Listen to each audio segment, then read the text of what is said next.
Hi, and welcome back to the ADHD Friendly podcast. I'm Patty Blinderman. I'm an ADHD coach, and my passion is looking for ADHD friendly ways to bring more ease to my day and sharing them with you here on the ADHD Friendly podcast in case they do the same in your day. Today, I'm going to be talking about hygiene with ADHD and the challenges of executive function skills maybe not showing up as strongly due to ADHD brain wiring and how that can impact personal hygiene.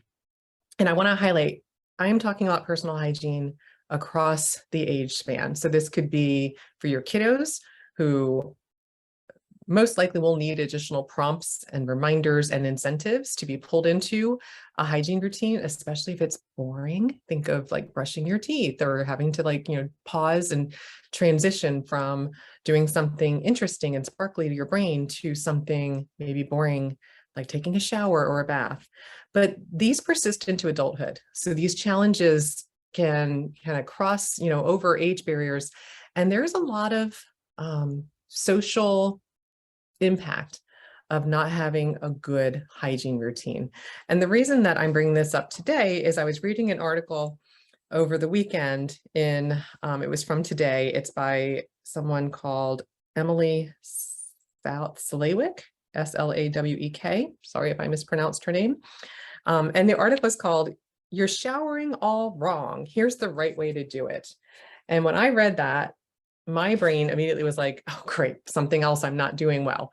But then I thought, okay, well, that's interesting. What's the right way, quote unquote, to shower? And so I read the article and it just tickled me. And I thought, okay, this is a good segue into talking about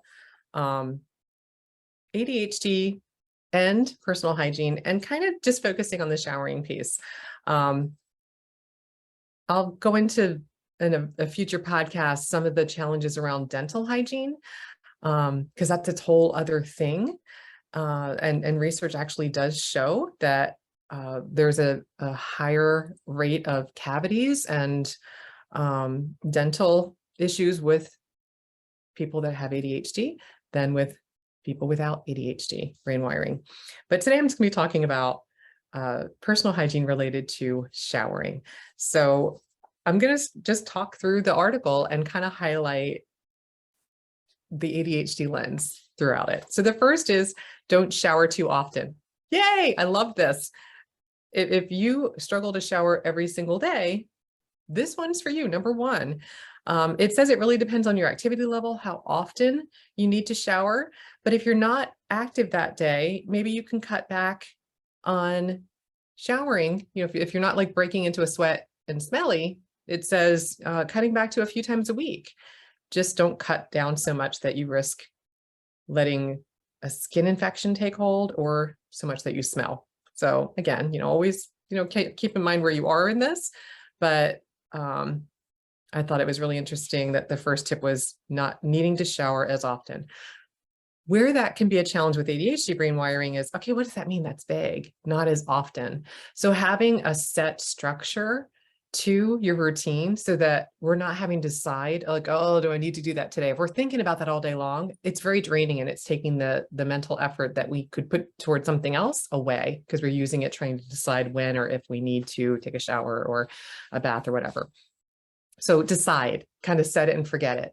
I shower every morning, or it might be like, you just need the routine. You're going to take a quick shower every day. Or it could be, I'm going to shower Monday, Wednesday, Friday, Sunday, or, whatever it is, but set a routine to make it easier. So you're not needing to decide and remember, and maybe even track it if you need to keep up with it. Number two, keep it short. So apparently water exposure leads to dry skin and dry hair. So a longer shower also gives water a chance to allow any cleansers you're using to be more damaging. I guess they can soak in more. So they recommend having a shorter shower, especially if you have dry skin or if you color your hair, like I do. So, that's something I'm always sensitive to is how often I'm washing my hair. So keeping it short, again, that can make it easier to get started. If you're thinking, oh, I'm going to be in there for 20 minutes or 30 minutes, all right, well, maybe how fast can you do it? Kind of gamify it, set a timer and see how long does it really take. And, I always say, like, it takes longer if I'm shaving my legs, or if I'm not shaving my legs, or if I'm also washing my hair, or if I'm not having to wash my hair. So, maybe if okay, today's a day I'm just going to do a quick shower. Quick shower takes me 5 minutes. That can help to get started if you have a clearer sense of the time. That's another executive function, time management, if you have a sense of how long it actually takes. So timing it can help. Keep it short is the recommendation in this article. The third, stay cool. So hot water actually strips away natural oils and damages the skin faster. So they recommend sticking to a lukewarm or cooler shower. I have no problem doing that in the summer months. That's a harder ask in the winter months. But again, I color my hair, so I'm very motivated to not use water that's too hot, because I know that the hot water will strip away the color more quickly. But think about, some people find cold water invigorating. So if that's something that would work for you in order to kind of get you some energy, that could work. The next, number 4, don't wash your hair too much. So this part always grosses me out. Your hair is actually made of dead skin cells, but it doesn't need as much washing as the rest of your skin does. So how often you wash will depend on your hair type, but according to this article, washing too often can be drying, and that's especially a problem for colored hair. Check that box. Gray hair, which tend to be drier than other types of hair. So, knowing how often do you really need to wash your hair.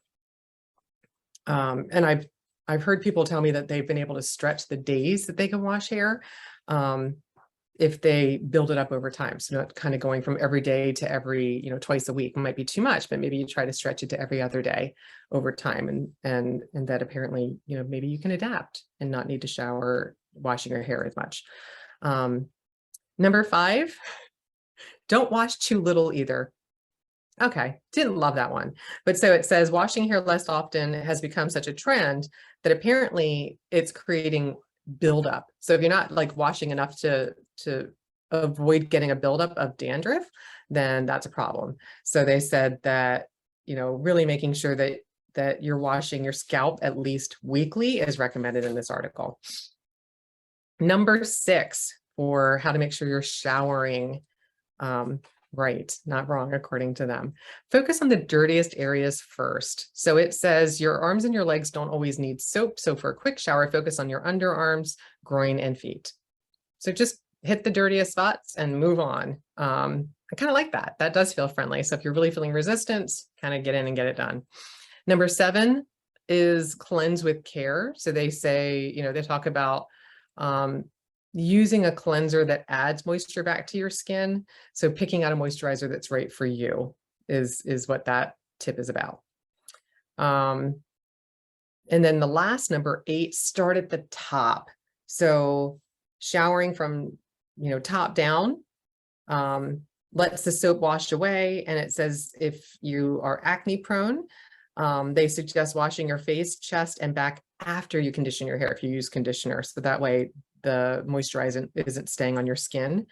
So they say shampoo, conditioner, let the conditioner sit while cleansing the rest of the skin, and then rinsing and then washing off the conditioner if you're acne prone, so that's not sitting on your skin.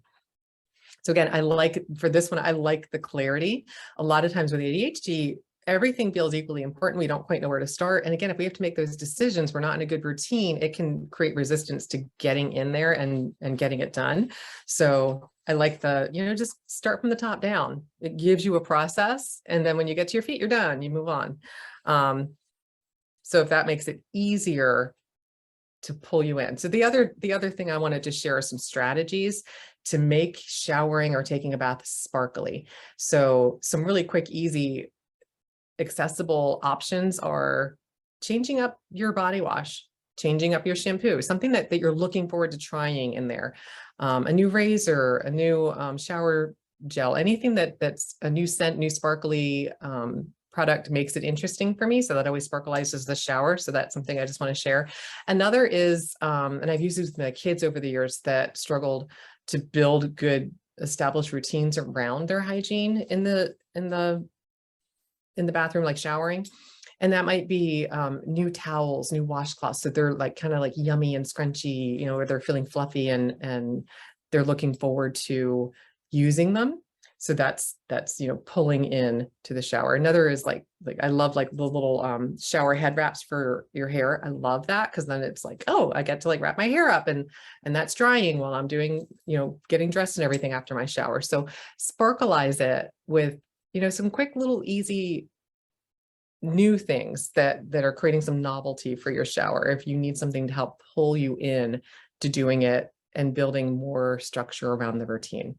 So that's it for this ADHD friendly podcast, where I talked about how to shower your way in an ADHD friendly way. And my inspiration again was the "You're showering all wrong, here's the right way to do it" article that was in Today, which I just found a fun and sparkly read that I wanted to bring here and share with you. As always, if you have not yet started your personal owner's manual, I want you to do it. So check out my website, adhdfriendly.com, for some resources on how to start yours. There's a free mini POM on there that you can register for, a free mini personal owner's manual to get you started.